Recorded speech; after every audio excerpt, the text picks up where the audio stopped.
안녕하세요. 에디콘입니다. 2025년 12월 15일 일기를 기록해 보겠습니다. 오늘 주제는 지난 10일이었죠. 한국 날짜로는 11일이었는데 FOMC 미국 연준에서 금리 인하를 발표했습니다.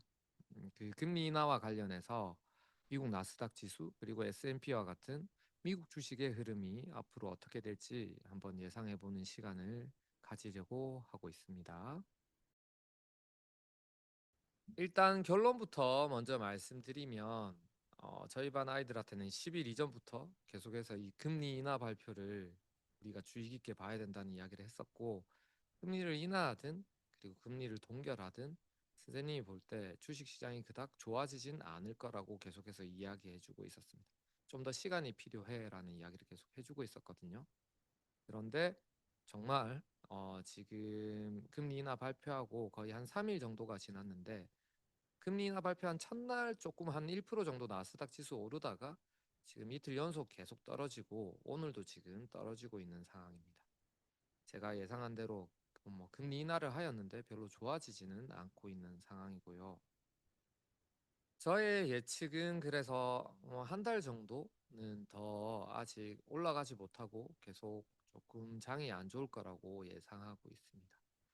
왜 그런지는 조금 이따 말씀을 드릴 거고, 일단 하지만 걱정하실 필요는 저는 없다고 생각하는 게, 최근에 기사들 보면, 그러니까 11월 달에 거의 한 30% 정도 빠졌을 때 많은 기사들이 AI 버블이라는 이야기를 하면서 AI가 실체가 없다, 그리고 수익이 실제로 나지 않는다, 그리고 그 투자가 너무 과도하다라는 부정적인 기사들이 계속 많이 나오면서 실제 위기감을 느끼면서 좀 많이 빠졌거든요. 근데 그런 기사들 역시 저는 믿으실 필요가 전혀 없다라고 말씀드리고 싶고요.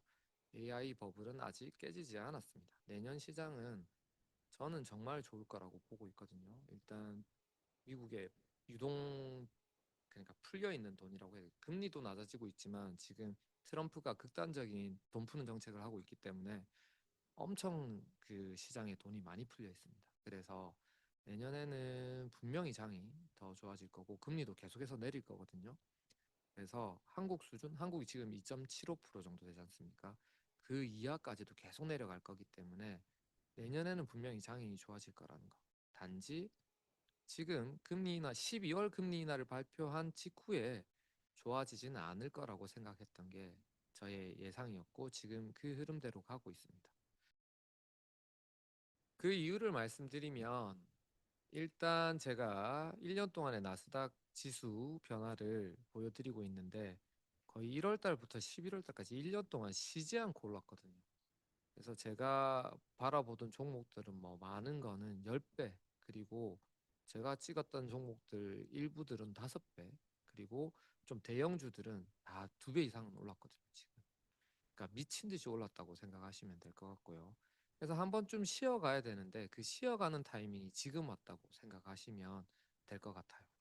사실 주변 사람들에게는 7월 달, 그러니까 8월 달, 여름에 한번 큰 하락장이 왔다가 우리는 그때 기다렸다가 하락장에 한번 들어가자라고 막 이야기를 했었던 적이 있었는데, 여름에도 오지 않더니 그 하락장이 드디어 겨울에 이렇게 왔다는 걸 생각하시면 지금의 하락장이 조금 이해가 되실 거고요.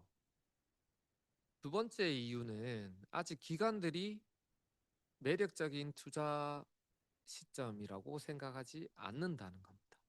이게 얼마나 중요한 이야기냐면, 세력들이나 기관들은 언론하고도 연결이 돼서 언론을 이렇게 어떻게 보면 조금 이용할 수 있는 힘이 있는 사람들이잖아요. 근데 그 사람들이 아직 주식 시장을 올리고 싶어 하지 않습니다. 그 이유는 뭐냐면, 아까 제가 나스닥 지수를 이렇게 1년 동안의 변화를 보여드렸는데 1년 동안 순수하게 개인 투자자들의 돈만으로 나스닥 지수가 여기까지 오른 거거든요. 기관들이 계속해서 오른다 오른다 트럼프가 그렇게 이야기하고 계속 올라가고 있는데 기관들은 계속 내려가는데 베팅을 하고 있었습니다.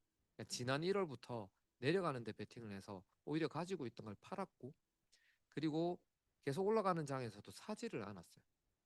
그러다 보니까 지금 손해를 극심하게 보고 있는 상황인데, 그렇다고 자기들이 고점에 들어가기는 너무 싫은 거죠.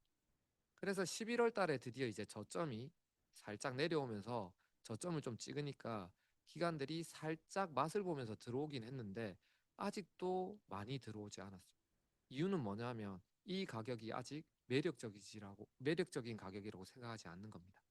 왜냐하면 거의 뭐 많이 오른 건 5배씩 올랐는데 거기서 2, 30% 빠져가지고는 답이 없다고 생각한 거죠. 그래서 지금 더 떨어뜨리고 싶어 하는 게 기관들과 세력들의 마음입니다. 그래서 실제로 금리 인하를 했는데 이 사람들이 돈을 풀어줘야 되는데 들어오지를 않고 있어요. 뭐 하고 있다? 기다리고 있습니다. 어떻게든 더 떨어지기를. 그것이 지금 아직 주식시장이 좋아지지 않는 두 번째 이유라고 생각하시면 되고요. 세 번째 이유가 저는 가장 중요하다고 생각하고 앞으로 지금 이 일기를 보시는 분들은 이 세 번째 이유를 잘 듣고 제가 말하는 지표를 잘 보셔야 됩니다. 그 지표는 뭐냐면 바로 비트코인 가격입니다. 지금 비트코인이 8만 6천 불을 오늘 이제 찍었을 거예요. 8만 6천 불 정도를 찍었을 건데 지금 비트코인이 더 떨어지면 굉장히 큰 위기를 맞는 주식 그리고 회사가 하나 있습니다. 어떤 회사냐면 스트레티지라는 회사인데 스트레티지는 그 비트코인을 매집하는 회사이거든요. 이 회사가 지금 비트코인은 굉장히 큰 장사를 잘 하고 있었는데 최근에 비트코인 많이 떨어지면서 지금 약간의 위기를 느끼고 있습니다. 어떤 위기를 느끼고 있냐면 그들이 가지고 있는 평균 단가가 지금 한 7만 8천 불 정도의 비트코인을 가지고 있는데 지금 8만 6천 불이니까 여기서 10%만 이제 더 떨어지면 자기들이 가지고 있는 손익분기점을 네, 넘어가게 되겠죠. 그렇게 되면 이제 스트레티지는 손해를 보게 되는 기업이 되는데 그래서 지금 마이클 버리죠. 네, 스트레티지 오너가 8만 불이 되면 비트코인 팔고 나갈 거라고 이야기를 하고 있습니다. 그러면 이 기사를 보는 순간 제일 좋아하는 사람들이 누굴까요? 맞습니다. 아까 두 번째 이유에 들었던 기관들과 세력들이 엄청나게 좋아하는 지점이 될 겁니다. 왜? 기존에 마이클 버리가 그래도 비트코인을 꽤 많이 갖고 있었잖아요. 근데 그 주인을 꿀 수 있는 시기가 되는 거잖아요. 마이클 버리가 팔고 나가서 더 떨어지면 마이클 버리가 파는 순간 비트코인은 더 급락할 거거든요. 더 급락하면 그 저점에서 자기들이 그 비트코인을 매집하면 되니까 드디어 비트코인의 저점에서 주인이 바뀌는 현상이 일어날 수 있겠죠. 그 지점을 지금 기관들이 노리고 있습니다. 그래서 지금 주식을 올리면 안 되는 거예요. 그리고 저는 가감하게 솔직히 8만 불 무너질 거라고 보고 있습니다. 왜? 기관들이 그걸 원하고 있기 때문에. 그리고 마이클 버리는 어쩔 수 없습니다. 일단은 한 번은 비트코인을 청산하고 나가야 되는 상황이 벌어질 거라고 생각하고 있고 그래서 저는 그 비트코인 지표를 지금 계속 보고 있는데 비트코인이 8만 불이 무너지는 순간 그때가 바로 이제 매수 타이밍이라고 생각하고 있습니다. 그러니까 아마 8만 불이 무너지는 순간 주식 시장도 엄청 같이 많이 무너질 거거든요. 그렇게 무너지고 나면 이제 그 다음 기관들이랑 세력들이 동시에 돈을 가지고 들어오기 시작할 거라고 생각하고 있습니다. 그럼 이제 그때부터 내년 1년 동안은 아마 장이 계속해서 좋을 거라고 보고 있습니다. 이 세 가지 이유를 좀 잘 기억해 두시고 한번 뭐 투자에 참고하시라는 의미보다는 저는 지금 이 일기를 제가 미래를 예측한다고 말씀을 드렸고 제 예측이 얼마나 잘 맞는지를 보고 싶어서 남기는 기록이라고 말씀드렸으니까 한번 참고는 해보시고 그냥 그렇게 되는지 안 되는지 한번 재미삼아 한번 비교해 보시는 것도 나쁘지는 않을 것 같아요. 마지막은 변명을 위한 챕터입니다. 80% 정도 사실 저는 8만선이 무너질 거라고는 생각하고 있거든요. 하지만 일어나지 않을 확률도 있습니다. 세상에 100%는 없거든요. 예상에는. 이유는 국제 정세나 세계 경제의 흐름 자체가 항상 연동이 되어 있기 때문에 어떻게 변할지 아무도 모르거든요. 중국하고 미국이 갑자기 서로 교역을 완전히 자유롭게 하는 형태로 바뀐다든지 전쟁이 완전히 종식된다든지 다양한 이런 변수들이 언제든지 일어날 수 있기 때문에 그런 흐름들이 오면 세력들이 아무리 더 떨어뜨리고 싶어도 시장 자체의 흐름이 다시 좋아지기 때문에 그 대세를 막을 수는 없거든요. 그들이 떨어뜨릴 수가 없다는 거죠. 그렇게 되면 또 흐름이 팔만선이 무너지지 않은 상태에서 네, 주식 시장이 다시 좋아지는 상황이 벌어질 수도 있다는 겁니다. 그래서 항상 제 일기를 믿으시는 것보단 제 일기를 참고하시면서 계속해서 뉴스 기사나 세계 국제 정세를 이렇게 계속해서 주목하시고 접하시는 게 중요하다는 이야기를 꼭 드리고 싶고요. 아니면 제 일기를 계속해서 보셔도 됩니다. 저는 고정된 사고를 가지고 있는 게 아니라 계속해서 뉴스 기사를 보면서 순간순간 판단을 계속 바꾸거든요.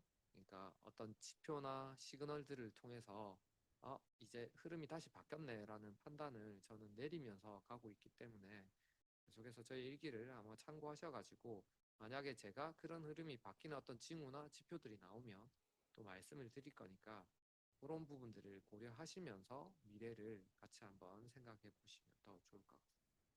그러면 또 다음 일기로 돌아오겠습니다. 다음 일기는 아마 이제 이런 미래 예측이 아니라 교육에 관한 저의 본업에 관한 이야기로 다시 돌아올 것 같습니다. 그때 또 뵐게요.